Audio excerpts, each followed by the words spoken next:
Document. Immortal behemoth. Year. Unknown origin. Unknown date of birth, probably before the sun location. Tongass National Forest, United States. From time immemorial, the natives of what is now the United States spoke in whispers about a creature that lurked in the shadows of the mountains. When the first English settlers arrived, they were warned that there was something in the thick forests of the Tongass that should not be disturbed. Something immense, something old, something that didn't belong to the world of the living. British explorers and the soldiers began to hear stories of gigantic figures rising from the mist, dark, amorphous forms barely distinguishable against the mountains. In the distance, they looked like enormous shadows that moved slowly, but when someone dared to approach, the creature seemed to vanish, as if the earth itself absorbed it. They were nicknamed Immortal behemoth, a name that became synonymous with terror among those who ventured too far into the Tongass forests. They were said to be colossal beings, with skin as dark as night and fleshy bodies that fell off in shreds, revealing immense bones that didn't seem to belong to any known animal. Their breath, if they breathed at all, was like an icy wind that carried away the sound of the forest, leaving behind a deathly silence. The oldest reports, between the years 1623 and 1701, spoke of a disturbing phenomenon. On moonless nights, farmers woke up with the feeling that something had changed in the landscape. The horses and cows disappeared without a trace. Sometimes, in the distance, colossal shapes could be seen rising above the trees, as tall as the kilometer-long mountains that surrounded the area. The creature moved slowly, as if awakening from an eternal slumber, and with a deliberate movement, it extended its claws and took what it wanted. Then it would simply sit back down, motionless, confused among the mountains. When the soldiers tried to hunt it down, all they found were strange marks in the ground, as if something gigantic had been there, but without leaving clear footprints. The ground was dry and cracked, as if all life had been drained from it. Some explorers who ventured deep into the forest never returned. The few who managed to get out spoke of whispers in the breeze, of shadows that moved between the trees, and of a presence that observed them, immense, impossible to understand. Over the centuries, stories of the Immortal behemoth became mere legends, tales to scare children, until, in recent times, some mountaineers and hunters have begun to report strange disappearances of animals, uprooted trees, and shadows that shouldn't be there. Is it still there? Is it still hungry? The Tongass forest keeps its secret, but some say that when the fog is thick and the wind blows through the trees, if you listen closely, you can hear a deep, low creak. Sound of a giant waking up. The footprints that the settlers found were so large that they exceeded the size of the carriages that the horses were pulling. They were deep and massive marks, as if something colossal had walked across the terrain, crushing everything in its path. In an attempt to get rid of the creature, settlers attempted to hunt it several times, especially as their animals, such as pigs and cows, were disappearing without a trace, severely affecting their daily lives. However, this entity was never easily caught. It only appeared at night and rarely during the day. Always when he woke up, hungry, emerging from the mountains like a gigantic, dark shadow. It moved with such stealth that he seemed to disappear into the mist before anyone could react. The natives, however, knew something that the settlers didn't. It was not a single creature, but an entire family. A family of giants, each one as immense as the last, roaming the forest in search of their next prey. This revelation filled those who knew it with terror, because they not only feared the being that disappeared, its animals, but also an entire primitive, ancient, and powerful species, which perhaps would never leave the forest. In 1708, disturbing incidents involving the behemoth were reported. Private Jackson Holt, part of an expedition along the banks of the Tongass River, recounted how a giant creature emerged from the fog that enveloped the mountains. According to Holt, the titanic figure approached slowly, its colossal shadow projecting over the waters of the river. The creature showed no signs of fear or evasion. Instead, fleeing, he dove into the water with eerie calm, as if the river were its natural home. Holt described how the creature's body, as tall as the mountains surrounding the forest, gradually disappeared beneath the waters. However, as the creature sank into the river, the water, previously crystal clear and pure, began to change color. What began as a reflection of the sky and trees turned a deep shade of red and black, a color like blood and rot. A nauseating smell like a decomposing corpse began to emanate from the river, filling the air and making the men accompanying Holt writhe in disgust and fear. The feeling that something grotesque and ancient had touched the water was unbearable. Holt and his group tried to get closer, but the smell and the thickness of the air forced them back. At that moment, the fog that had previously enveloped the mountains intensified, and the creature, or what was left of it in the water, disappeared in absolute silence, leaving in its wake a trail of darkness that seemed to consume everything it touched. From that incident, many on the expedition refused to come closer to the river, and the fear of what lurked in the shadows of the forest grew even more. 2 months after the incident, reported by Private Holt, a Scottish hunter named Toch Poldonal ventured into the same lands, armed with his rifle and guided by rumors of the gigantic creature prowling the river. Toch was at the edge of the Tongass National Forest when he suddenly witnessed something that made his blood run cold. Through the thick fog, he saw a gigantic figure emerging from the river, dragging the waters with its weight. The creature had the appearance of a human, but its body was extremely thin, and its long limbs ended in sharp claws, which reflected the little light that filtered through the trees.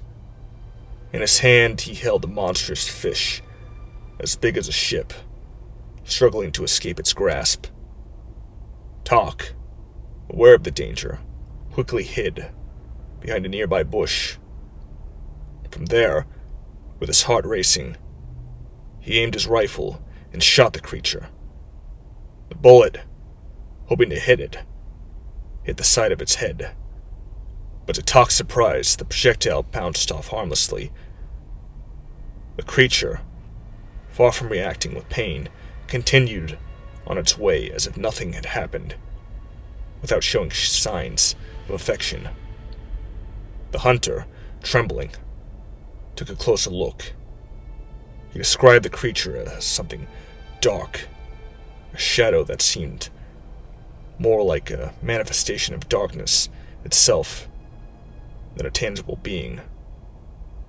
Although this figure was shadowy, the bones of its body were clearly visible, protruding from its almost translucent skin, giving it a spectral appearance.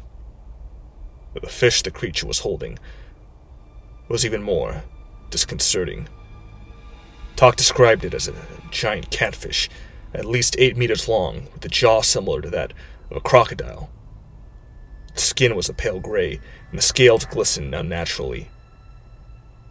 As Talk watched, horrified, the creature raised its hand and bit into the gigantic fish.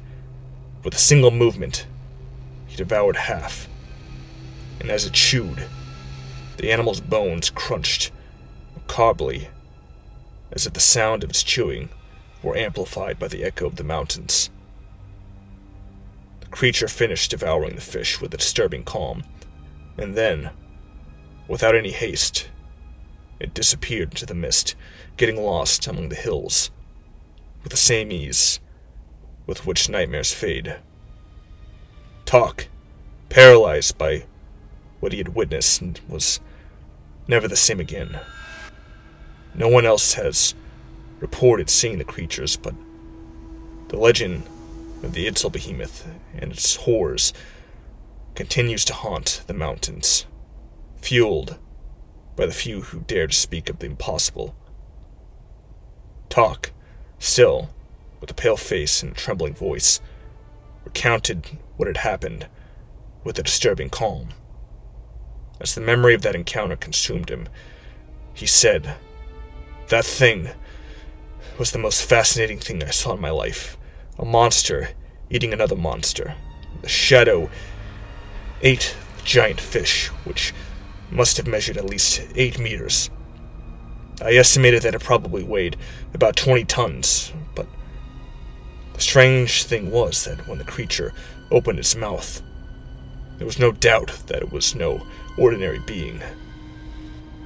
As soon as he opened it, he put half of the fish down his throat and closed it with a speed that I couldn't believe. The catfish bones crunched in a way that almost made me drop the rifle. I could see how the other half of the fish was still moving, trembling and throbbing, as if it were alive, fighting, trying to free itself from that voracious darkness. But within seconds, it stopped moving. It shook one last time, and then everything was silent. It was strange. It left me feeling satisfied, but also terrified. I don't know how to explain it, as if for a moment the world had stopped in that act of devouring, as if nature itself was being violated and redrawn at that very moment. Talk's gaze darkened as the words left his mouth, as if each one of them gave him back the image of that shadow devouring the beast. The fascination in his eyes was palpable, but there was something in his tone that made evident the deep terror he still carried with him, something that would never go away. The creature he had witnessed was not only a monster, but the embodiment of something primordial, a predator so ancient and monstrous that not even nature itself could escape its influence. To date, we have classified the giant fish observed by Talk Plodonal was an extreme variant within the Lepidostephemus family, species known for its prehistoric characteristics and distinctive bone structure. However, despite our classification, we haven't been able to find a specimen of such size in the waters of the region. This suggests that what Jackson Holt, in later talk, saw could have been a Lebastostophemus of colossal size, much larger than that of any species recorded so far, reinforcing the theory that the creature they faced is not a simple myth, but a monstrous creature of unimaginable proportions. The sighting is not the first to be reported. Over the centuries, stories have emerged of giant fish inhabiting the depths of rivers and lakes in remote regions, but the testimonies of those who have witnessed these encounters rarely agree on such specific and terrifying details. The nature of these fish, along with the constant appearance of the creature known as the behemoth, points to a symbolic or rather predatory relationship. Previous reports and studies on the behemoth suggest that it feeds not only on land animals, such as cows and horses, but also on these colossal fish, which appear to be its main source of sustenance. The theory is supported by the fact that the creature was seen on several occasions with fish of extraordinary sizes, which, due to their size and appearance, could not have been caught by simple humans or common animals. This pattern of food predation raises a disturbing conclusion.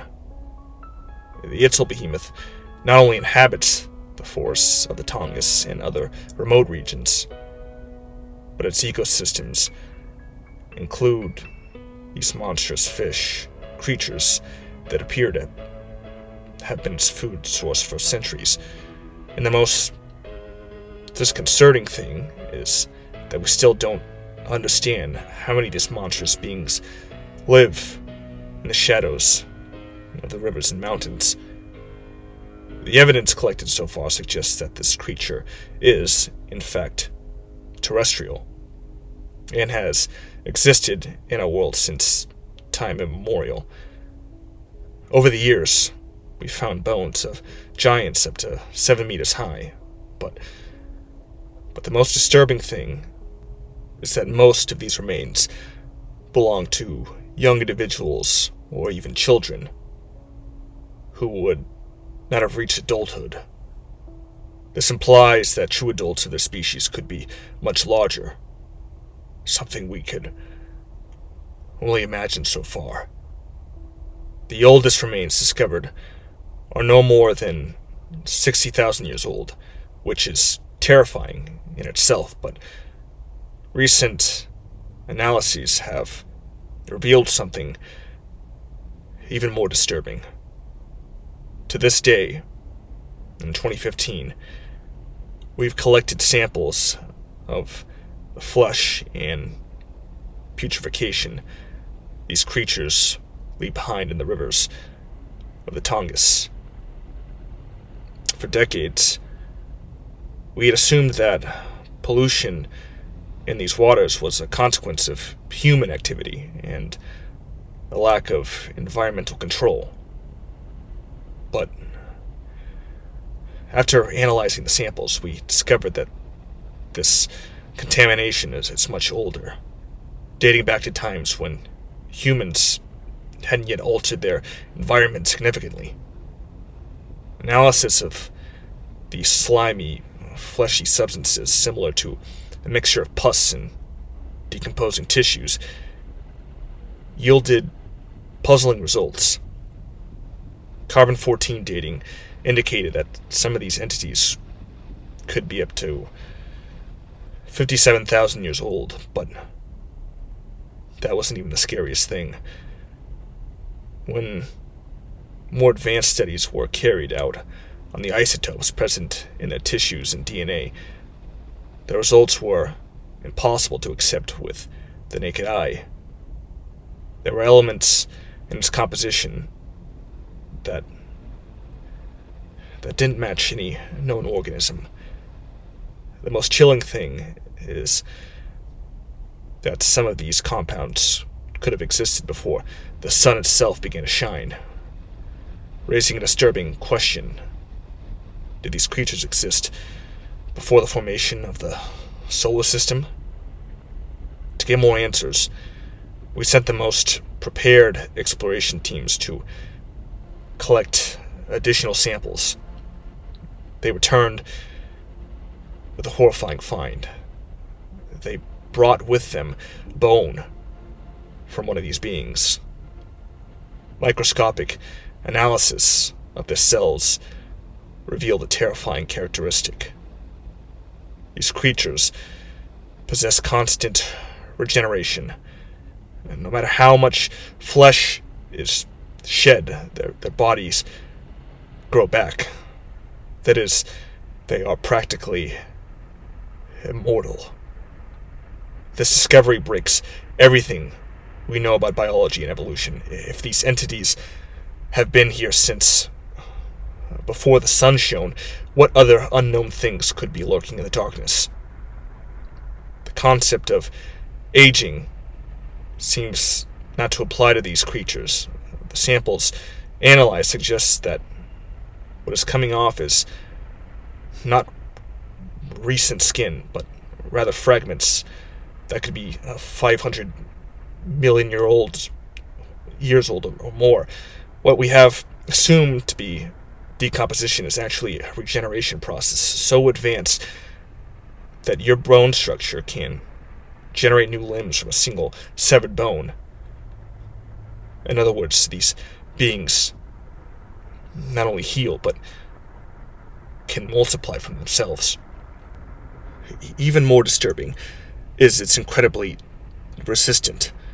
The Itzol behemoth appears to be able to survive in any environment known to science. We've subjected samples of its fabric to extreme tests. It resists melting in industrial furnaces designed to work with titanium and steel, meaning its biology is beyond any terrestrial material. We have also discovered that they can withstand sub-zero temperatures without any impairment, suggesting that their physiology is adapted to hostile conditions. If we assume that they are a species older than the sun, their behavior makes sense. They seem to avoid contact with other life forms, preferring dense forests and darkness. This opens up a terrifying possibility.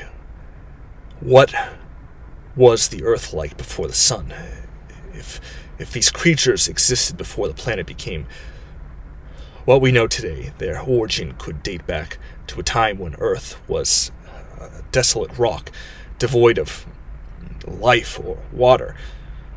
Maybe the water came from space long after they were already here. If this theory is correct, perhaps they witnessed the cataclysm that formed the moon, when the planet the size of Mars collided with the early Earth. Perhaps they survived the impact, hiding beneath the surface until the Earth stabilized. Perhaps they coexisted with the dinosaurs, watching their rise and demise without interfering at all. The strangest thing is its attitude towards humans. They don't attack us. They don't see us as a threat. They don't even recognize us as something worthy of their attention. It is as if we are invisible to them, or simply insignificant compared to their millennia-old existence. We still don't know how they originated or what their purposes are in this world. The only thing that is certain is that they could withstand gravitational pressures up to 100 times greater than those of their own body, which implies enormous strength. All the information collected so far leaves us with more questions than answers. We are facing a species that challenges our understanding of time, evolution, and life itself. These entities have an affinity for the night, an aspect that makes them even more disturbing. Their ability to camouflage themselves among the shadows of the mountains is almost supernatural, and their dark color, which resembles that of a living shadow, makes them almost invisible under the darkness. In the stillness of the night, they move like ghosts, gliding across the landscape without making a sound, blending into their surroundings, making it almost impossible to detect them. It is likely that for years they have remained submerged in the waters of the rivers, hunting for giant fish, the only prey that seems to satisfy their insatiable hunger. This behavior is not coincidental. We believe that these creatures have the ability to alter their environment, creating holes in the bottom of rivers, increasing the depth of waters at will. In this way, they not only ensure that they have a suitable home, but they modify the aquatic landscape to adapt to their needs, disrupting the ecosystems around them. The most concerning thing is that although time passes, they show no signs of wear or alteration. Age seems to have no meaning for them. Each year, the same waters are filled with his presence, and his footprints continue to be a reminder of its immortality and its dominion over darkness and water. As they hide in the depths, they become a constant but invisible presence, lurking in the shadows of rivers and mountains, waiting for your next move. The relationship between these entities and giant fish is especially disturbing.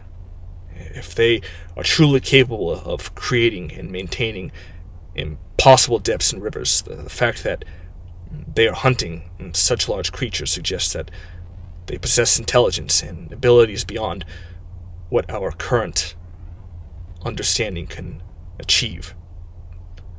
The cycle of predation they have established seems to be an ancient game of survival, a dance of shadows and water that has continued since unimaginable times. The nature of these creatures remains a deep enigma. One of the most disconcerting aspects is that its mouth seems invisible, or at least a face cannot be clearly identified. Those who have been lucky or unlucky to observe them claim that they don't even have conventional facial features. This figure is blurry, as if its face were part of a constantly changing shadow, impossible to distinguish. This has led to the theory that perhaps they don't need a traditional face or mouth to feed. Perhaps they feed in a way completely foreign to our biology, sucking the life out of their prey in a way that defies all known logic. In the oldest legends, and among the few survivors who have had close encounters, these entities are said to come from a time before Earth itself. According to some accounts, they witnessed the birth of the solar system, observing the primordial chaos in which planets formed, the collapse and explosion of stars, and the genesis of space as we know it. It seems they existed long before life emerged on our planet. The Earth, as we know it, was just beginning to form, and these creatures already inhabited its interior, adapting to the condition of a young and volcanic world where there was no water or life, only chaos and desolation. Perhaps they survived the primordial chaos that devastated the young planet's matter, the cosmic collisions that brought with them the dust of dead stars, the violence of the creation of the solar system. Perhaps they witnessed planet collisions, the formation of the moon, and the impact that formed our atmosphere and oceans. Could these creatures have witnessed the creation of life itself, of the Earth's adaptation to the habitable state we know? Perhaps they were the first beings to walk on a planet that was not yet alive, or perhaps they adapted to the Earth after its formation, disappearing into its bowels and appearing only when the chaos of nature allowed it. Either way, these entities don't appear to be simply ancient creatures. They appear to be keepers of primordial secrets, beings who have existed since before the creation of life as we know it, and whose existence is tied not only to Earth, but the same cosmic mysteries that shaped our solar system and the entire universe. It's a disturbing hypothesis, but we can't rule out that the disappearances of the dinosaurs is somehow linked to these entities. The relationship between the decline of large reptiles and the decline in the insel behemoth population is something we still don't fully understand. Some theorists suggest the creature may have played a role in the catastrophic event that marked the end of the dinosaurs, albeit in a more subtle way. It's possible that climate change caused the asteroid impact that ended the era of the dinosaurs has affected these entities, leading them to hide even further in the shadows, deepening their isolation. The chaos that followed the impact could have forced them to adapt to new underground or aquatic life forms, restricting their movement and limiting their exposure to the outside world. The disappearance of dinosaurs, with their sudden extinction, could have altered the balance of the terrestrial fauna, affecting the ecosystems that the oldest creatures on Earth previously inhabited and hunted. The decrease in their population could be a response to this imbalance, or perhaps a reflection that these entities were not prepared for the disappearance of their natural prey. It's even a miracle that some of them are still alive, but the moment they run at a big fish, well, you can imagine. For now, we continue with our investigations, collecting samples, observing the patterns of their activity, and trying to decipher the secrets that these creatures hide. Each discovery brings us closer to understanding who they are and what role they've played in Earth's history. The truth seems closer than ever, but there's still much to discover. Perhaps, in time, we can fully understand the true origin of the insel behemoth and how their existence has influenced the evolution of life on this planet.